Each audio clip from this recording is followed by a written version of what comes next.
जगद्गुरू संत तुकाराम महाराजांची पालखी आज इंदापूरमधून मार्गस्थ झालेली आहे। एकूणच आपण पाहतोय की आजचा मुक्काम जो आहे तो सराटीमध्ये असणार आहे।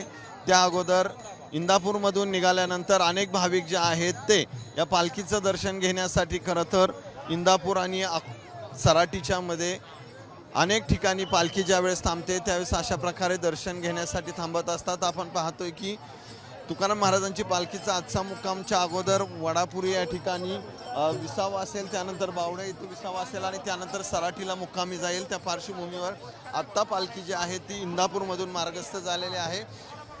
अनेक भाविक जे आहेत ते मोठ्या संख्येने खरं तर वारकरी आणि भाविक त्या दर्शनासाठी या जगद्गुरू संत तुकाराम महाराजांच्या पालखीमध्ये येत असतात।